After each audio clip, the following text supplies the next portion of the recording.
So today I'm going to talk about the new build, which is the home office fish tank.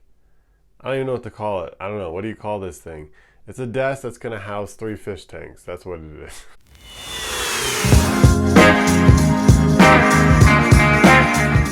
So what we have here is a desk that I built. It took me about 6 hours and about $200 with lumber, screws, and stain. And the reason I did this is because I've been learning, as we all do over time, about what we actually really want to get out of this hobby. And at the height of COVID, I had 6 fish tanks, but for me that was the most I've ever had. I had a 120, a 75, a 65, a 29, and a 10-gallon tank. And I had all of them pretty much packed full of fish, and mostly cichlids. And as you all know, cichlids, they're some of the highest requiring fish for maintenance in the hobby, right next to goldfish. They produce a ton of waste, they eat a ton, and they're a bit of a headache in terms of their aggression, depending on the type of cichlids. Obviously, there's community cichlids that are a lot easier in terms of managing aggression and hierarchy and things of that nature. But my point is, because COVID was COVID, we were all stuck at home. I was like, I'm gonna get more fish tanks, and that was great. And I had more time. And then as things have shifted, I also got a new job, and I just had less time to devote to taking care of those fish tanks. So I got rid of the 65, I got rid of the 75, I got rid of the 10-gallon and the 20. So I got rid of everything except my 120, which is the original tank that I set up in this house. And I don't think I'll ever get rid of that tank unless at some point I can put a 240 where it is right now. And even then, again, maybe I'll move that 120 somewhere else. But the point being is, through learning, as we always are, through that process of getting all those tanks, I realized that, what I really want to get out of this hobby is to have a tank that is really beautiful and that is easy to take care of, brings me a lot of joy, but is also somewhere where I see it a lot. Because I see a lot of people on YouTube building these fish rooms in garages and basements, and trust me, if I had that ability, I probably would do the same. But the one adjustment I would make to a lot of those builds is there's not really any, at least from what I can tell, thought about how are you going to enjoy these fish. When I see certain fish rooms that are built, it's like how are you like, you only can stand and look at them, and how often are you actually enjoying all those tanks, and what are you really doing? Are you just, it's like, if you're breeding for profit, that's one thing, and everyone, and to be fair, everyone has different fulfillment in the hobby. Maybe you just want to keep all these fish, and even looking at them for a few minutes a day is plenty for you. For me, like, fish tank is a time, when I'm looking at my fish tanks, it's a time to relax, it's a time to unwind, it's a time to enjoy the hobby. And so, as I got all those tanks, I realized I had them, a lot of them in places where I wasn't enjoying them. And so the work didn't feel like it was worth it. So now I have the 36 bow front and the 120 in the main living space, where our main living room couches, our dining room, and you can see both the tanks from pretty much anywhere in the room. And so I get to watch those tanks during dinner, when we're lounging on the couch, watching a movie, pretty much any time, cooking food, I can see them. They're really in great spots. And as I was thinking about, starting to feel like, ooh, I want to get more fish tanks again. Where am I spending a lot of time?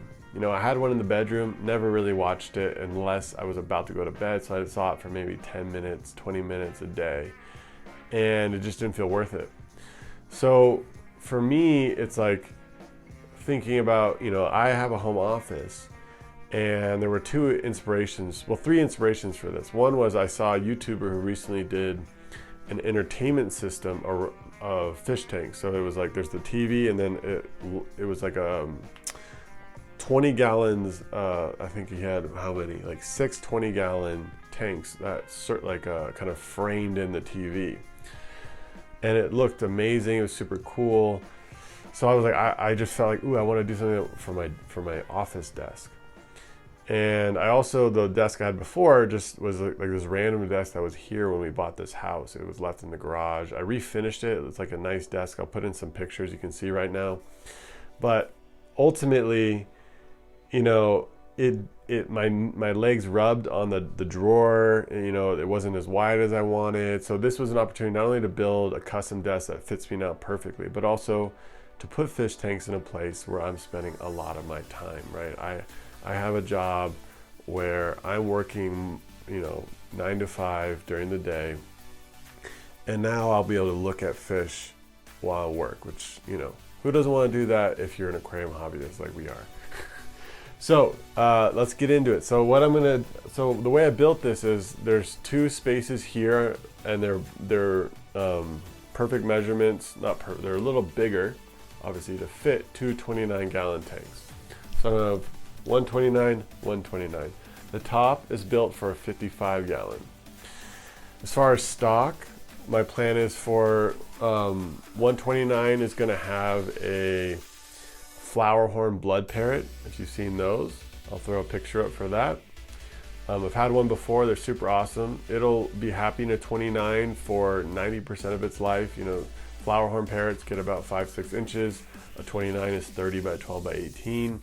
If it's in there by itself, you know, people have done worse. It's definitely, like I said, when I put the beta in the 120 by itself, technically that tank is too small for one beta if you consider what these fish would get in the wild. But as we know, in the hobby, we're keeping fish in a glass box, and it's never perfectly ideal. The second 29, I'm gonna experiment, roll the dice a little bit. I'm gonna do a blue crayfish with about 12 Serpae tetras. I've always wanted to keep Serpae tetras. You know, if you give them good spirulina flake, good balanced diet, they have, you know, just beautiful reds. And then I've always wanted to keep one of these blue crayfish. And most people just say, you know, you just have to keep, if you're gonna, you know, keep any fish with one of these crayfish, it has to be a middle to upper level swimmer, of course. So no, you know, no bottom dwelling fish. But also the fish need to be fast and have a little gusto, right? A little attitude. And Serpaes have been compared in some cases to like a little bit more mild-tempered tiger barb. They can be fin nippers, you know, they can have a little aggression. And so I think that'll be a cool mix with the blue and the red and this green background that I'm gonna have for all the tanks. So that's exciting. And then the top tank, I'm gonna actually take that electric blue Acara that's in the 120. That's gonna be the feature fish for here. I'm gonna get 3 Bolivian rams. Okay, I just paused and look at my notes. And so the 55 is gonna be electric blue Acara, 3 Bolivian rams, 3 yo-yo loaches. And then I'm gonna do a cool mix of mollies and platies. You know, I get a lot of my fish recently from Bluegrass Aquatics, and they have some really cool Leeral tail and sailfin mollies and platies. So get a couple, maybe like 5 or 6 of those that are really kind of specialty, kind of fancy. And then I want to do a bunch of cherry shrimp and snail. Well, no snails in that tank with the yo-yo loaches, but a bunch of cherry shrimp, and just do you know, a lot of good hiding spots, because yes, the electric blue Acara will predate them. The Bolivian rams might mess with them, but I found if you keep a lot of good hiding spots, the cherry shrimp will still reproduce like crazy, and they'll still be in the tank, and they'll cruise around at night a little bit more while the other fish are chilling out. So in the 120, my plans are then to actually kind of move back towards larger cichlids, but again, integrating where I'm at now with wanting less bioload, less maintenance. So in the 120, what I'm going to do is I'm going to get an electric blue Texas, which I've had before, I love that fish. Green Terror, which I've had before, love that fish. And a blood parrot, regular blood parrot. My wife really wants another blood parrot, so I'm going to do that for her because it's out there, you know, where the family is a lot. Then I'm going to do 3 Senegal Bichires. I'm going to do 12 Pictus catfish. I'm going to do an albino sailfin pleco. Those are really cool. And I'm going to keep the Danios in there. A lot of people will do giant Danios with larger cichlids, and it typically works out just fine. So next I need to get the tanks, which I'm going to get soon at Petco's $1 per gallon sale. So I'll pick up those two 29s and the 55. The 55 is half off, 29s are 29 bucks a piece. And then start, collecting these fish, getting the equipment. I have it all planned out, so stay tuned. And of course, I'll share more as we go along. And I appreciate you watching, and I'll catch you in the next one. Thanks so much.